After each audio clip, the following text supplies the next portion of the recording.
আসসালামু আলাইকুম প্রিয় শিক্ষার্থী বন্ধুরা, কেমন আছেন? আমার একাডেমির আরও একটি গুরুত্বপূর্ণ ক্লাসে সবাইকে স্বাগত। আজকে আলোচনা করব বাংলা ভাষার উৎপত্তি নিয়ে। বাংলা ভাষার উৎপত্তি নিয়ে কয়েকটি গুরুত্বপূর্ণ প্রশ্ন যা পরীক্ষার জন্য খুব ইম্পর্ট্যান্ট। বাংলা ভাষার উৎপত্তি কোন শতাব্দীতে? এটি চাকরি পরীক্ষায় অনেকবার এসেছে, আমরা দেখেছি। সপ্তম শতকে বাংলা ভাষার উৎপত্তি। বাংলা ভাষা কোন ভাষাগোষ্ঠীর অন্তর্ভুক্ত? এটি ইন্দো ইউরোপীয় ভাষাগোষ্ঠীর অন্তর্ভুক্ত। বাংলা ভাষার আনুমানিক বয়স 1400 বছর বা 1000 বছরের অধিক। বাংলা ভাষার পূর্ব স্তরের নাম বাংলা এবং অসমিয়া। সহোদর ভাষাগোষ্ঠী বলা হয় বাংলা এবং অসমিয়াকে। ডক্টর মোহাম্মদ শহীদুল্লাহর মতে বাংলা ভাষার উৎপত্তি কোন প্রাকৃত স্তর থেকে? গৌড়ীয় অপভ্রংশ থেকে বাংলা ভাষার উৎপত্তি, এটি ডক্টর মোহাম্মদ শহীদুল্লাহর অভিমত। প্রাচীন যুগের একমাত্র সাহিত্যিক নিদর্শন হচ্ছে চর্যাপদ। চর্যাপদের আদি কবি অথবা বাংলা সাহিত্যের প্রাচীনতম কবি বলা হয় সবরপাকে।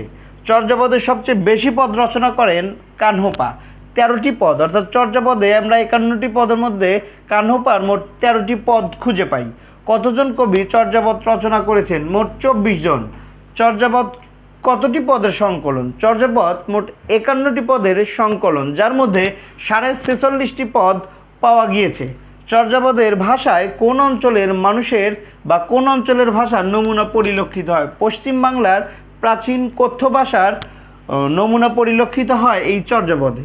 বৌদ্ধদের কোন সম্প্রদায়ের সাধকগণ চর্যাপদ রচনা করেন অথবা চর্যাপদ কোন ধর্মাবলম্বীদের সাহিত্য? এটি হচ্ছে সহজিয়া বৌদ্ধদের একটি সাহিত্য ছিল। চর্যাপদ কোথায় সংরক্ষিত ছিল? চর্যাপদ সংরক্ষিত ছিল নেপালের রাজদরবারের গ্রন্থাগার, যেখান থেকে চর্যাপদটি আবিষ্কার করা হয়েছে। চর্যাপদে মোট কতটি প্রবাদ বাক্য পাওয়া যায়? চর্যাপদে আমরা দেখেছি মোট 6টি প্রবাদ বাক্য পাওয়া যায়। চর্যাপদের ভাষাকে পণ্ডিতগণ কোন ধরনের ভাষা বলেছেন? সান্ধ্য ভাষা বা আলো আধারী ভাষা। হরপ্রসাদ শাস্ত্রী কবে সম্পাদিত আকারে চর্যাপদ প্রকাশ করেন? হরপ্রসাদ শাস্ত্রী 1916 সালে সম্পাদিত আকারে এই চর্যাপদটি প্রকাশ করেন। এই ছিল প্রাচীন বাংলার উদ্ভব এবং কিছু সাহিত্য নিয়ে আজকের গুরুত্বপূর্ণ আলোচনাটি কেমন লাগলো অবশ্যই কমেন্টস করে জানাতে ভুলবেন না এবং আমার পেজটি ফলো করে আমার সাথেই থাকবেন।